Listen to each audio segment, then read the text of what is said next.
Selamat malam, Shalom. Marilah kita memuji Tuhan dari Mazmur 100 ayat 1 sampai dengan 4 dengan berbalasan. Bersorak-soraklah bagi Tuhan, hai seluruh bumi. Beribadahlah kepada Tuhan dengan sukacita. Datanglah ke hadapannya dengan sorak-sorai. Ketahuilah bahwa Tuhanlah Allah, Dialah yang menjadikan kita dan punya Dialah kita, umatnya dan kawanan domba gembalaannya. Masuklah melalui pintu gerbangnya dengan nyanyian syukur, ke dalam pelatarannya dengan puji-pujian. Bersyukurlah kepadanya dan pujilah namanya. Mari kita memuji nama Tuhan dari Kidung Jemaat 5 ayat 1 dan 2. Tuhan Allah, namamu.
Mari kita bersatu dalam doa. Terima kasih Bapa atas penyertaan-Mu sepanjang kehidupan kami. Tanpa Engkau, kami tidak mampu berjalan dalam dunia yang penuh dengan berbagai godaan. Lewat ibadah keluarga saat ini, kami datang mengucap syukur kepadamu. Kami menyadari hidup bersamamu melalui persekutuan orang beriman sangat berarti. Kami saling dikuatkan dan dihibur melalui pujian dan doa, sehingga kami memperoleh kekuatan serta hati kami menjadi damai. Amin. Mazmur pujian. Mazmur pasal 2 ayat 10 sampai dengan 12. Oleh sebab itu, hai raja-raja, bertindaklah bijaksana. Terimalah pengajaran, hai para hakim dunia. Beribadahlah kepada Tuhan dengan takut, dan ciumlah kakinya dengan gemetar, supaya Ia jangan murka dan kamu binasa di jalan. Sebab mudah sekali murkanya menyala. Berbahagialah semua orang yang berlindung padanya.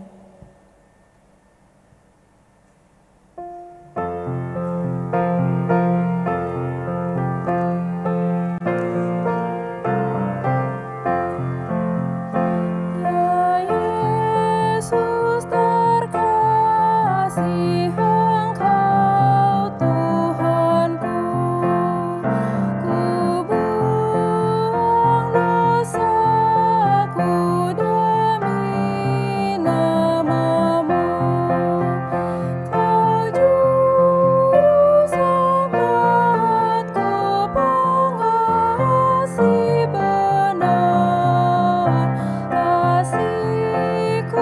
padamu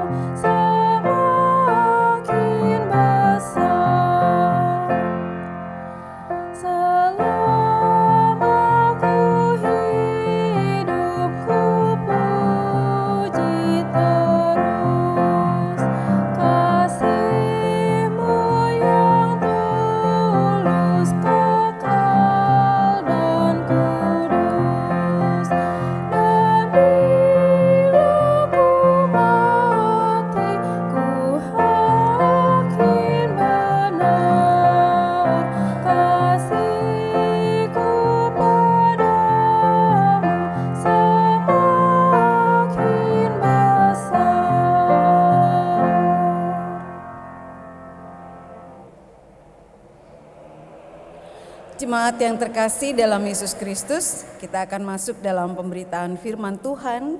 Mari kita berdoa.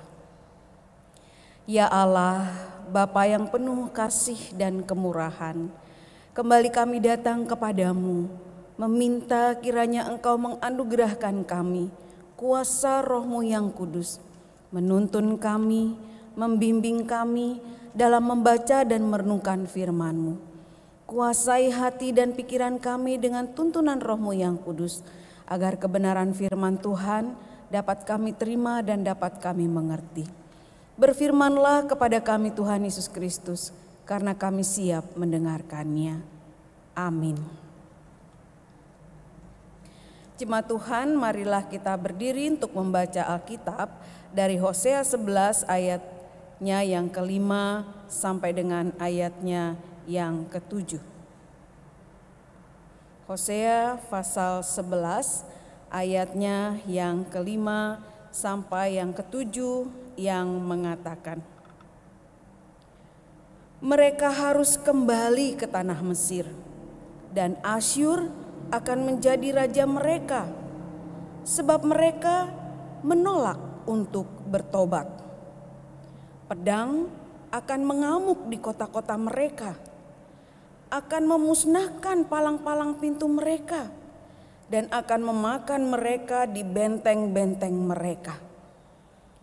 Umatku betah dalam membelakangi aku. Mereka memanggil kepada Baal dan berhenti meninggikan namaku. Demikianlah firman Tuhan, terpujilah Yesus Kristus. Haleluya.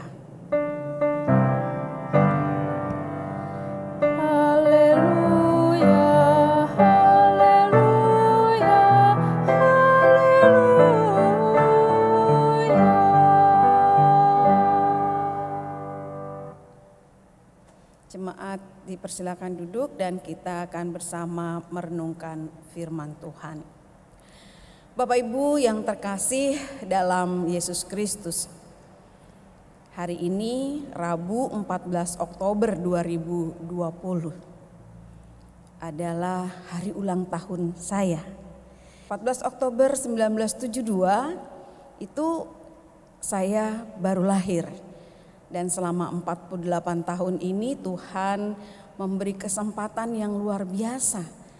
Dan ulang tahun yang sekarang di masa pandemi ini membuat saya lebih banyak bersyukur. Kenapa? Bapak Ibu, perjalanan dari 2019 ke 2020 di situ ada banyak hal yang terjadi. Ketika itu saya baru mutasi dari Bangka Belitung mupelnya dan Sungai Liat tempat saya melayani GPIB Oraet Labora, dan baru masuk di GPIB Sumberkasih bersama dengan Bapak Ibu sekarang. Ya, ada proses yang sulit gitu ya. Sulitnya kenapa? Karena harus berpisah dengan jemaat yang sudah 5 tahun bersama, lalu harus meninggalkan mereka dan meneruskan perjalanan pelayanan di tempat yang baru. Ya, jadi tahun lalu saya masih baru bersama dengan Bapak Ibu, walaupun sebagian besar sudah pernah bertemu 20 tahun lalu, agak-agak lupa gitu ya. Tetapi ketika ketemu lagi baru kemarin kita di-refresh, diingatkan, oh iya pernah bersama. Nah Bapak Ibu yang terkasih, hanya dalam tahun 1 tahun maksudnya ya, dari 2019 ke 2020 ini saya merasakan betapa luar biasa kasih setia Tuhan, penyertaan Tuhan. Ya rasanya 47 tahun itu bisa terbayar dengan hanya 1 tahun kemarin. Maksudnya apa? Maksudnya ada suka, ada kesenangan, ada kebahagiaan gitu ya, berkumpul, berjumpa kembali dengan Bapak Ibu Saudara dan keluarga saya yang banyak ada di Jakarta gitu ya. Wah itu luar biasa. Ya walaupun sudah mengalami yang namanya perpisahan, kesedihan dan masuk dalam sesuatu yang baru. Nah ketika kita baru saja bersama, ya Bapak Ibu ya, nggak sampai 6 bulan mungkin kita dalam pelayanan kebersamaan secara tatap muka, kemudian ada masa ini. Masa di mana kita mengalami lagi gitu ya, kesulitan untuk berjumpa, tidak lagi untuk bersama, tetapi pelayanan harus terus berjalan. Belum lagi Bapak Ibu Saudara, ketika masa itu saya juga mengalami yang namanya harus diisolasi, yang namanya harus mengalami berjauhan dengan orang lain gitu ya.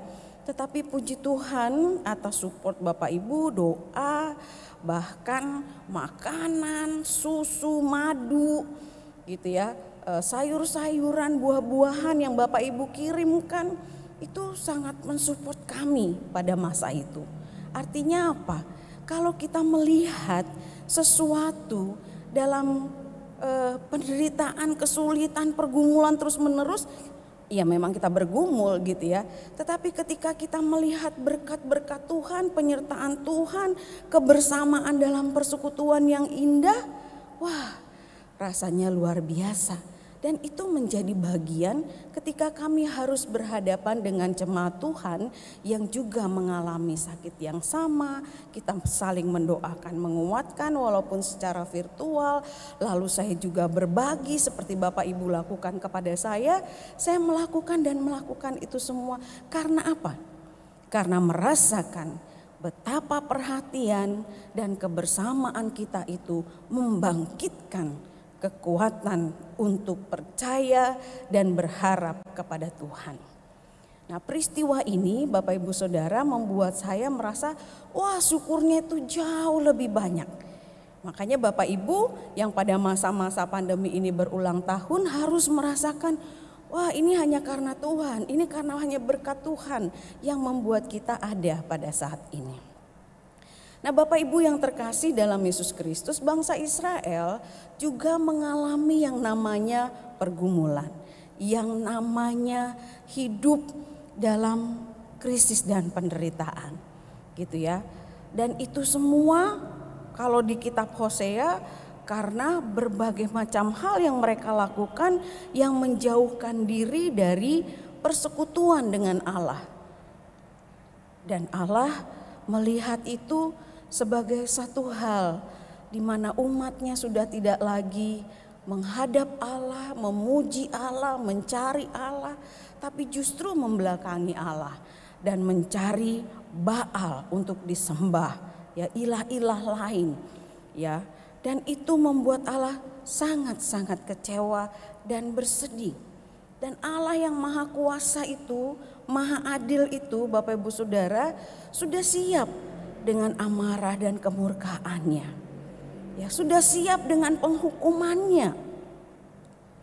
Kalau kita lihat karena apa? Karena mereka menolak untuk bertobat.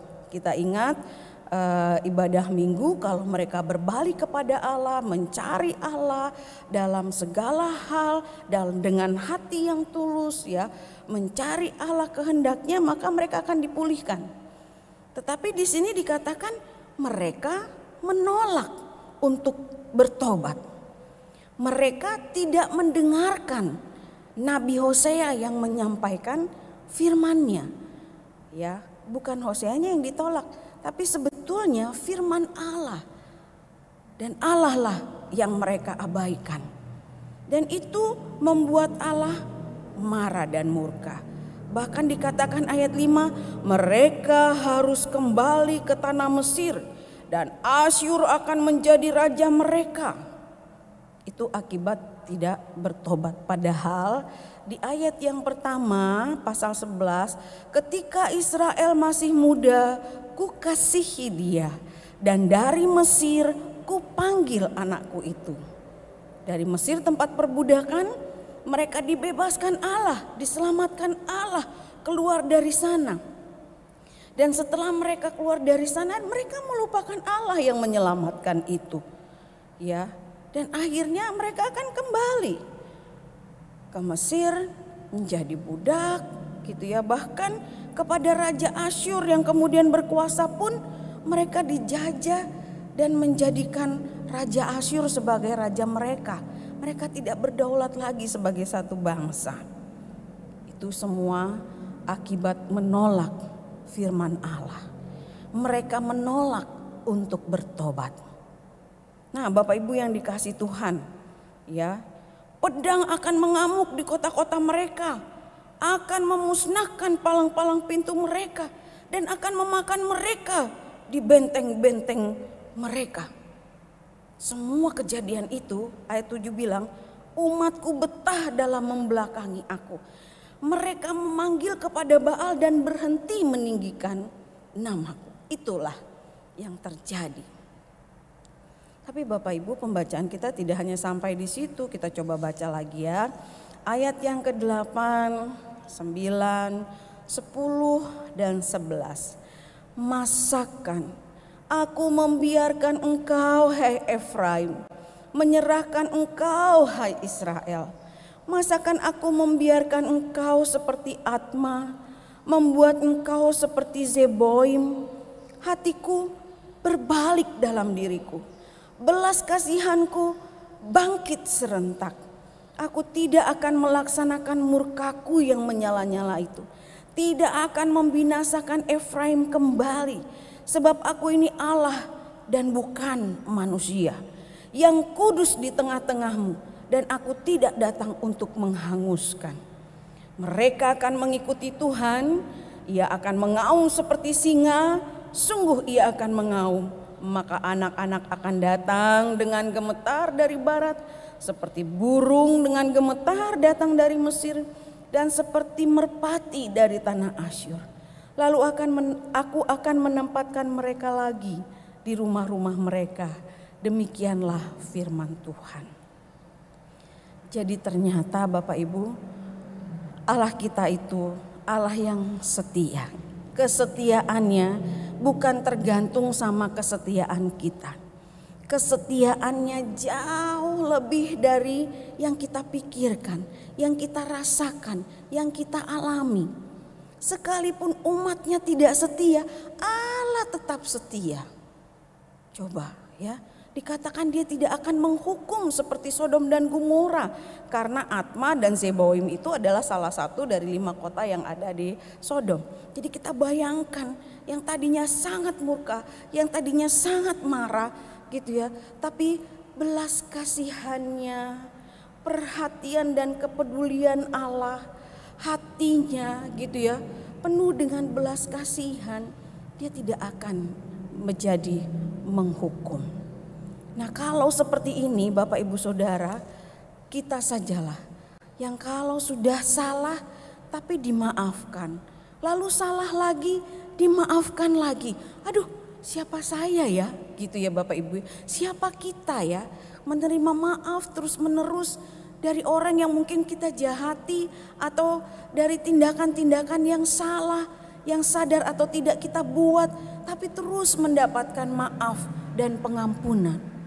Rasanya Bapak Ibu Saudara, kalau kita adalah orang yang seperti itu, tetapi Bapa tetap menyambut kita, menyayangi kita, mengasihi kita, dia tidak menghukum kita.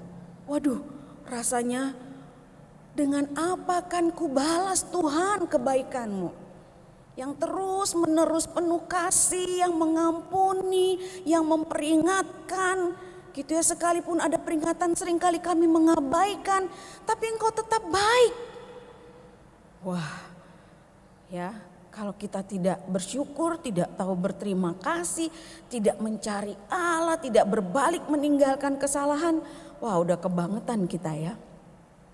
Tetapi kita merasakan bahwa di tengah pergumulan, di tengah krisis yang kita alami, Allah begitu baik. Ya, Dia minta kita supaya kita kembali kepadanya, dengar panggilannya untuk mengikuti jalannya yang benar. Dan itu dengan sangat lembut. Tuhan memanggil kita, Tuhan mengingatkan kita, dan Tuhan penuh dengan belas kasihan yang tidak menghukum kita setimpal dengan kesalahan kita.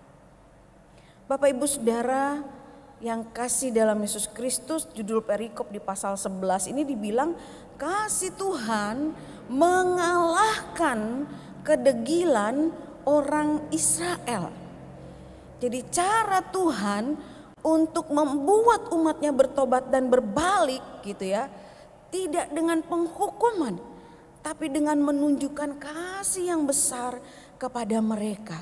Sehingga mereka melihat, menyadari betapa luar biasanya baiknya Allah itu. Dan betapa kita umatnya penuh dengan dosa dan kesalahan yang membutuhkan Allah di dalam Tuhan Yesus Kristus sebagai juru selamat. Ya, Bapak Ibu Saudara yang terkasih dalam Yesus Kristus. Terkadang kita berpikir, benarkah masa ini adalah masa di mana kita sedang dihukum Tuhan?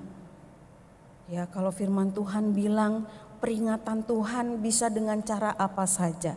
Cara Tuhan menyampaikan firman-Nya bisa dengan cara bagaimanapun juga. Termasuk ketika Hosea harus mengambil Gomer, perempuan sundal, sebagai istrinya. Mau menunjukkan kasih Tuhan yang besar melalui kehidupan keluarga Hosea. Bagaimana Hosea penuh dengan kasih, menerima apa adanya Gomer dan mau bersama gitu ya, membangun kehidupan keluarga. Itu mau menunjukkan betapa Allah penuh kasih itu digambarkan sebagai gambaran simbolik dalam kasih Hosea kepada istrinya yang tidak layak, yang kita rasa kotor, yang kita rasa dan perasaan sebagai-bagai. Tapi dia mau menerima, ya, mau mengasihi, ya, mau membangun, memulihkan, memperbaharui. Itulah kasih Allah terhadap umat yang sudah membelakanginya, yang sudah melakukan penyembahan kepada ilah-ilah lain. Ya Bapak Ibu, mungkin kita tidak menyembah patung atau yang lainnya, tetapi ketika pikiran kita, ketika hati kita lebih mengutamakan hal lain, lebih mengutamakan materi, lebih mengutamakan kesehatan disanjung tinggi-tinggi gitu ya, lebih mengutamakan apapun dari Tuhan, itu kita sudah berpaling. Allah mau kita lebih mengutamakan Allah, memuji Dia, mengagungkan namanya, membesarkan namanya, karena Dia memang Allah, Sang Pencipta, Maha segala-galanya. Dan kita harus mengandalkan Dia, mengasihinya, melihat berkat materi dan segala sesuatu yang ada di dunia ini sebagai berkat dari Allah. Sehingga tidak ada yang lain selain Allah yang menjadi utama dalam kehidupan kita. Bapak Ibu Saudara yang terkasih dalam Yesus Kristus, mengenal Allah yang sungguh amat baik, yang penuh dengan kemurahan, yang mengambil dan memanggil kita sebagai umatnya, yang dikuduskannya lewat pengorbanan Tuhan Yesus di kayu salib. Kita yang bukan siapa-siapa dikasihinya, diselamatkannya, ya, diberikan kehidupan yang baru terus menerus lewat pengalaman kehidupan kita. Dia mau menyatakan kasih-Nya, kehadirannya, penyertaannya, perlindungannya, bahkan berkat-berkat-Nya yang luar biasa. Jadi Bapak Ibu, berpegang teguh pada kebenaran firman Tuhan. Dia sungguh mengasihi kita, Dia sudah mengampuni kita, dan kita harus hidup sesuai dengan kehendak-Nya. Mengikuti Tuhan di dalam roh dan kebenaran. Banyak-banyak berdoa dan terus-menerus pelajari kebenaran firman Tuhan. Membuat kita kuat dan mampu menjalani kehidupan dengan semangat yang dari kuasa Roh Kudus. Biarlah rohmu menyala-nyala dan melayani Tuhan. Di masa ini semua ya terbatas, tetapi pelayanan tidak berhenti. Menyampaikan kasih Tuhan, kebenaran firman Tuhan gitu ya, peringatan dan hukuman dari Tuhan diberitakan untuk apa? Supaya kita tahu kekuatan kuasa Allah itu bukan hanya bisa menyelamatkan, tapi juga kuasanya juga bisa menentukan apakah Bapak Ibu berhak mendapatkan kerajaan surga atau tidak. Itu ada di tangan kekuatan kuasanya. Tidak ada seorang pun yang tahu, hanya Dia yang tahu. Tapi lewat kasih Kristus itu di dalam firman-Nya, dalam Injil-Nya, dalam pekabaran para rasul mengatakan, rahasia yang tadinya tersembunyi itu sekarang terbuka di dalam Tuhan Yesus. Kalau kita murid Tuhan Yesus dan percaya dalam hati dan kesungguhan seluruh keberadaan kita, kita yakin keselamatan itu dan kita yakin kita adalah bagian dari orang yang diselamatkan dan diberikan kerajaan kekal. Nah, Bapak Ibu, sekali lagi dikatakan orang yang beriman hidup dalam keyakinan akan keselamatan dalam Yesus Kristus, hidupnya juga bertindak dan berbuat sesuai dengan imannya. Kalau beriman kepada Kristus, tindakan apa yang harus kita lakukan? Kasih, mengasihi, yang mengampuni, rela menerima kembali orang yang pernah menyakiti, yang pernah salah. Yaitu kasih Tuhan Yesus, luar biasa. Ya, tidak ada orang yang tidak pernah salah. Ya, semua pernah salah. Saling memaafkan dan mengampuni membuat kehidupan rukun kembali. Ada damai sejahtera di sana. Dan dikatakan di Mazmur 133, kerukunan bukan hanya mendatangkan damai sejahtera, tetapi berkat Tuhan turun ke sana. Nah, kita mau mendapat berkat Tuhan, hiduplah dalam baik, rukun, sebagaimana dikehendaki Tuhan, ya, sebagai jawaban kita yang sudah diselamatkan, bukan hasil usaha kita, tapi diberikan Allah dengan cuma-cuma. Kita menerima dalam iman dan melakukan tindakan kasih yang ditunjukkan Tuhan kepada kita. Di masa ini kita tidak berdiam diri, tetapi kita juga harus saling menyapa dan saling mengingatkan akan kebaikan dan kemurahan Tuhan gitu ya. Dan berbuat sesuatu yang bisa kita buat untuk mendatangkan sukacita dan berkat Tuhan kepada banyak orang. Tuhan Yesus memberkati. Amin.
Mari Bapak Ibu yang dikasihi Tuhan, kita berdoa. Terima kasih Tuhan Yesus Kristus.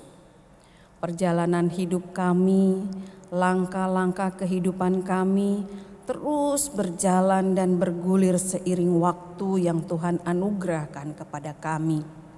Banyak pengalaman iman yang membuat kami semakin menyadari hidup kami ini hanya karena anugerah-Mu. Hidup kami ini hanya karena perkenanan-Mu yang memberikan kami kesempatan untuk dapat menikmati kehidupan, untuk dapat melayani, untuk dapat mengatasi kesulitan apapun juga bersama dengan Tuhan. Kami bersyukur untuk firman-Mu yang memperingatkan kami agar kami jangan membelakangi Engkau apapun kesulitan yang kami hadapi. Tuhan, biarlah kami semakin dekat dengan Engkau. Ketika banyak pergumulan, kami semakin diingatkan untuk bersandar dan bergantung penuh pada perlindungan-Mu. Terima kasih Tuhan jika sampai saat ini kami masih setia dan boleh beribadah kepada Tuhan. Kami masih diberikan kemampuan untuk rindu mencari kehendak Tuhan dan tahu apa yang Engkau inginkan untuk kami lakukan dalam hidup beriman. Kami tahu Tuhan, Kau Allah yang sungguh setia sepanjang kehidupan kami. Kesetiaan-Mu melebihi segala akal pikiran kami. Kesetiaan-Mu jauh lebih tinggi dari apapun juga yang dapat kami pahami. Karena itu Tuhan, biarlah Roh-Mu yang kudus menerangi hati pikiran kami, sehingga kami sungguh dapat mengerti dan memahami Engkau. Bapa dalam surga, kami percaya lewat firman-Mu yang menunjukkan kasih setia-Mu dalam kehidupan kami yang tidak terbatas untuk kami. Dalam kelemahan, keterbatasan dan ketidakmampuan kami melakukan kehendak-Mu, Engkau tetap setia. Karena itu sadarkanlah kami ya Tuhan, berikan kami hati yang takut akan Tuhan, yang mau bertobat dan meninggalkan segala kejahatan kami. Sehingga kami Tuhan boleh mendapatkan perubahan yang sungguh ajaib di tengah kehidupan kami. Sehingga hidup kami menjadi terang yang membawa terang Kristus kepada banyak orang dan mereka menerima kebenaran Tuhan dan hidup bersama dengan Tuhan. Biarlah Tuhan kami membuka hati dan pikiran kami hidup secara pribadi dan bersama keluarga lebih banyak untuk bersekutu dan berdoa. Bapa, kami percaya jika Engkau turut bekerja dan campur tangan dalam seluruh keberadaan hidup kami, maka kami bisa menghadapi banyak persoalan, bisa mengatasinya, bisa melewatinya karena ada Tuhan yang memberikan kemampuan. Bapa, berkatilah mereka yang sakit di rumah maupun di rumah sakit. Berkati dalam kelemahan tubuh atau karena sudah lanjut usia. Berkati Tuhan dengan kekuatan kuasa-Mu, sertai Tuhan dan berikanlah perlindungan-Mu. Dan kami sebagai anak cucu juga berdoa agar Tuhan boleh memberkati orang tua kami. Kami berdoa juga untuk masa depan kami Tuhan, hari ini dan masa depan. Berkati Tuhan agar dengan berkat-Mu kami dicukupkan untuk kebutuhan-kebutuhan hidup dan dimampukan untuk senantiasa bersyukur dalam segala hal. Banyak rencana, banyak hal yang ingin kami lakukan, Tuhan besertalah dengan kami. Kami juga bersyukur Tuhan ketika hari lepas hari kami boleh melihat berkat penyertaan-Mu, bahkan diberikan kesempatan mendapatkan umur panjang di masa ini. Kami tahu ada maksud Tuhan ketika kami boleh hidup. Biarlah kami belajar dari firman-Mu agar selama kami hidup kami punya kesempatan untuk melakukan kebenaran yang seturut dengan kehendak-Mu. Dan ketika kami lemah dan tak berdaya, banyak godaan dan cobaan yang seringkali membuat kami jatuh. Tolong Tuhan, angkat kami dan ampunilah kami. Berikanlah kami pertobatan yang sungguh di hadapan-Mu, sehingga Engkau sungguh-sungguh menunjukkan belas kasih-Mu. Engkau mau mengangkat kami dan memberikan pemulihan, pembaharuan, pengampunan yang daripada-Mu. Terima kasih Bapa di surga, dengan kasih setia-Mu yang besar itu kiranya kami semakin kuat untuk hidup mengandalkan Engkau. Ya Tuhan, dalam pengasihan-Mu kami memohon. Dengarkanlah doa kami ya Tuhan. Peliharalah kami di dalam Tuhan Yesus yang mengajar kami berdoa. Bapa kami yang di sorga, dikuduskanlah nama-Mu. Datanglah kerajaan-Mu, jadilah kehendak-Mu di bumi seperti di surga. Berikanlah kami pada hari ini makanan kami yang secukupnya, dan ampunilah kami akan kesalahan kami, seperti kami juga mengampuni orang yang bersalah kepada kami. Dan janganlah membawa kami ke dalam pencobaan, tapi lepaskanlah kami daripada yang jahat.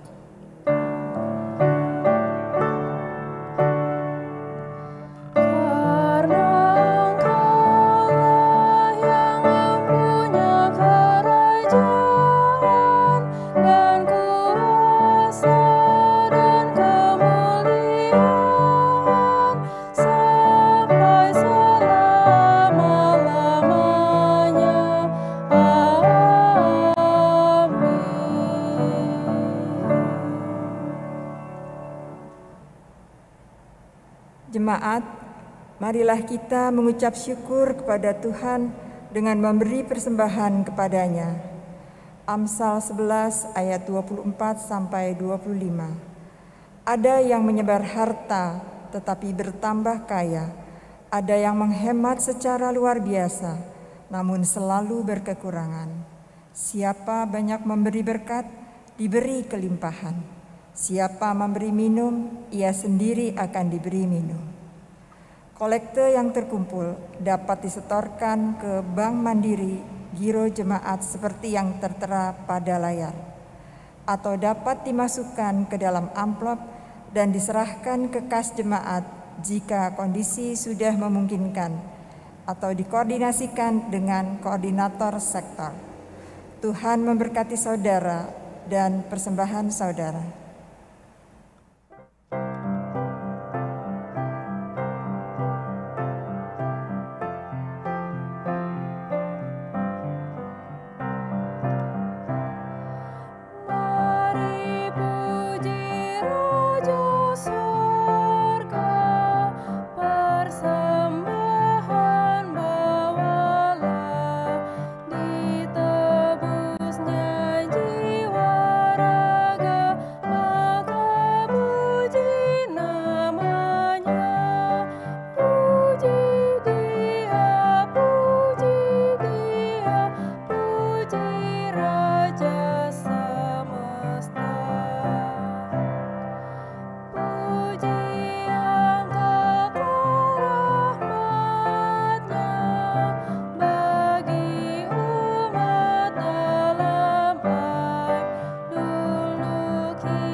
Mari kita mendoakan persembahan syukur ini.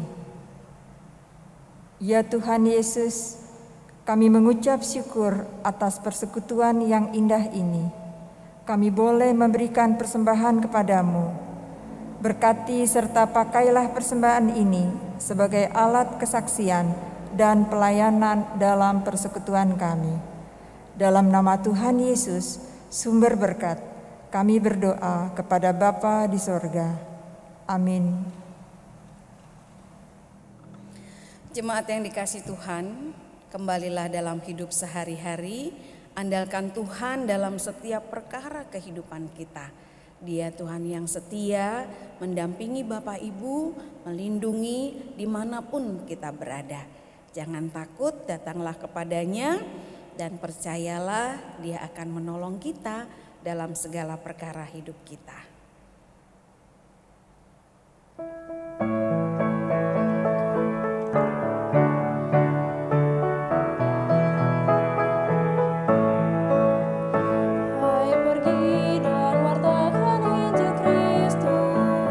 Dalam karya dan dalam karsa-Mu, baik di rumah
Arahkanlah hati dan pikiranmu kepada Tuhan Yesus, serta terimalah berkat-Nya. Kasih karunia Tuhan Yesus Kristus dan kasih Allah dan persekutuan dengan Roh Kudus menyertai kamu sekalian.